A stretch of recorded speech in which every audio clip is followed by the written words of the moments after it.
An essay is a chance to identify your read and learned. As a writer, you first need to collect many materials, then write an essay in 4 or 5 paragraphs, structures and quotes. If someone is searching for a book or article to read, he or she will decide from the very beginning whether this work is worth attention. If you want to wow your teacher, polish the introduction, especially the first couple of sentences. Add an essay hook, something interesting, funny, shocking, or intriguing to win the reader's attention. Build an emotional connection with your reader right from the start. A hook in the essay is a catchy sentence or paragraph in the impressive introduction which serves as an attention element and an important part. An excellent hook sentence is engaging and interesting. It is a perfect method to start an argumentative or persuasive essay. The hook for your essay often appears in the first sentence. The opening paragraph includes a thesis sentence. Some popular hook choices can include using an interesting quote, a little-known fact, famous last words, or a statistic.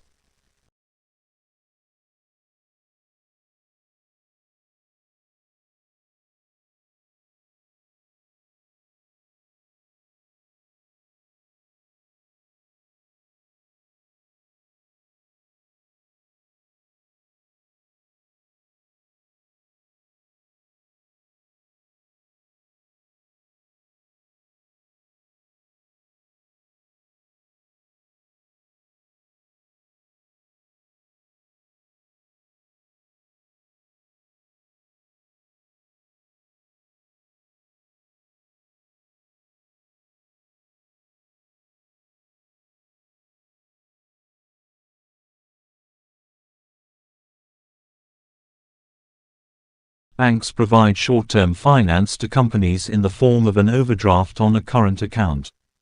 The advantage of an overdraft is its flexibility. When the cash needs of the company increase with seasonal factors, the company can continue to write checks and watch the overdraft increase. When the goods and services are sold and cash begins to flow in, the company should be able to watch the overdraft decrease again. The most obvious example of a business which operates in this pattern is farming. The farmer uses the overdraft to finance the acquisition of seed for arable farming, or feed through the winter for stock farming and to cover the period when the crops or animals are growing and maturing. The overdraft is reduced when the crops or the animals are sold. The main disadvantage of an overdraft is that it is repayable on demand. The farmer whose crop fails because of bad weather knows the problem of being unable to repay the overdraft. Having overdraft financing increases the worries of those who manage the company. The other disadvantage is that the interest payable on overdrafts is variable. When interest rates increase, the cost of the overdraft increases. Furthermore, for small companies there are often complaints that the rate of interest charged is high compared with that available to larger companies. The banks answer that the rates charged reflect relative risk and it is their experience that small companies are more risky.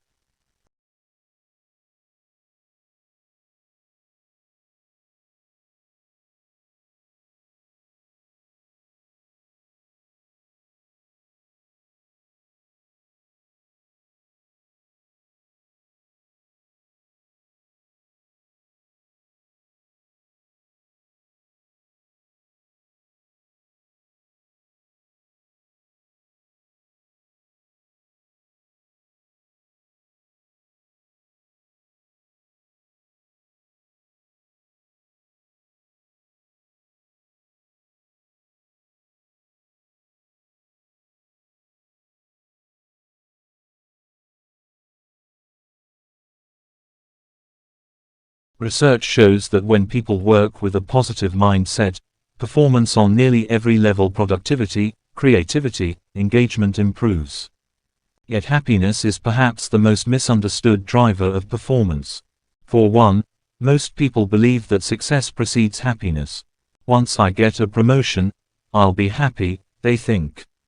Or, once I hit my sales target, I'll feel great. But because success is a moving target, as soon as you hit your target, you raise it again, the happiness that results from success is fleeting.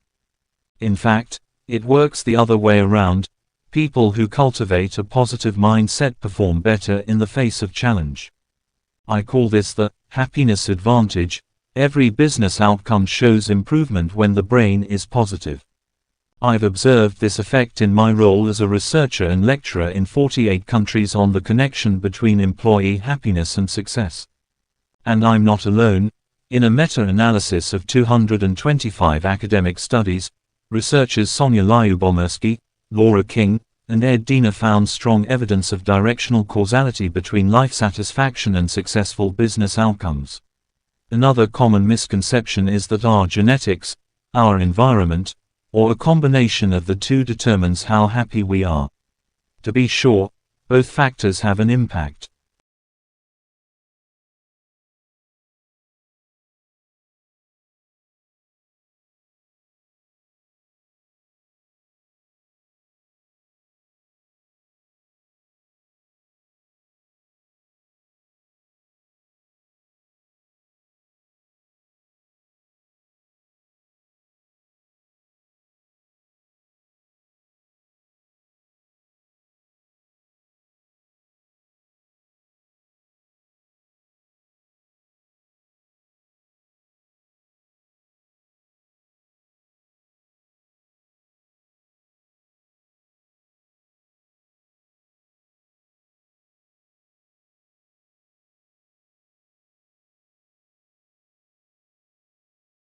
What is known as prior knowledge or pre-existing knowledge is the knowledge, skill or ability that a learner brings to a new learning encounter.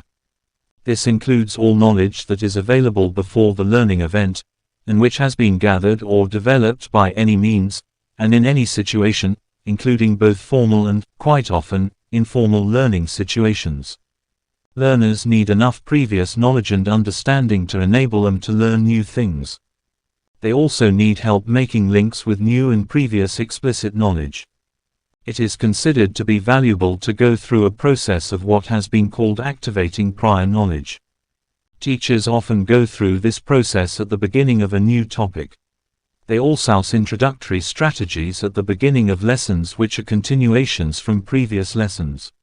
In terms of the practicalities of teaching, this is a process of making children think about the topic or remember what has been covered already. In terms of theory, it is to do with activating particular schemas.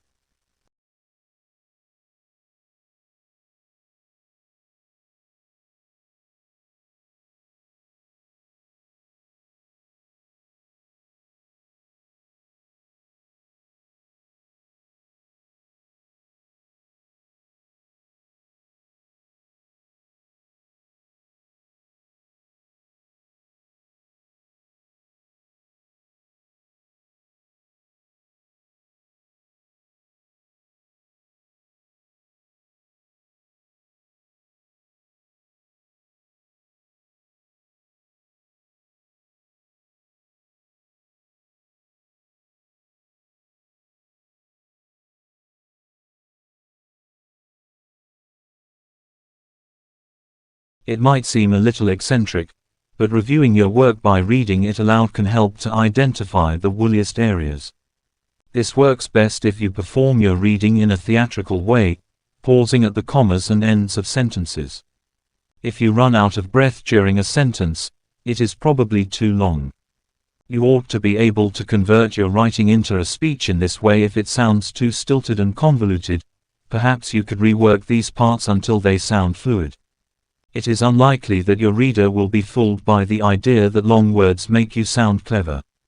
Cluttering a sentence with too many complicated words can prevent its meaning from being understood at all. A short word is always preferable to a long one. Why should anyone choose the word erroneous over the word wrong in an essay? Usually, writers who employ more obscure words are trying to sound impressive but can appear pretentious.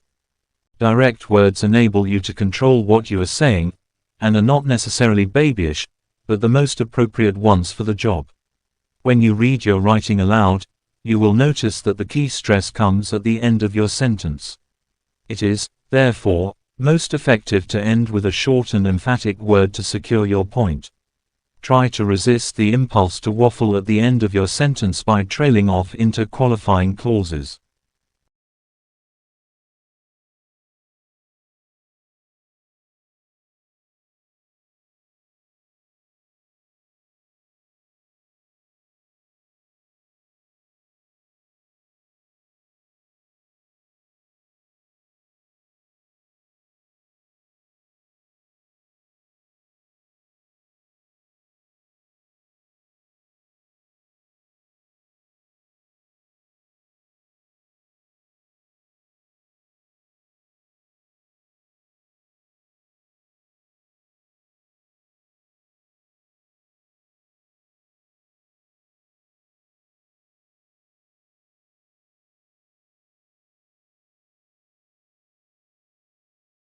One of Guinness World Records' more unusual awards was presented at the National Maritime Museum yesterday.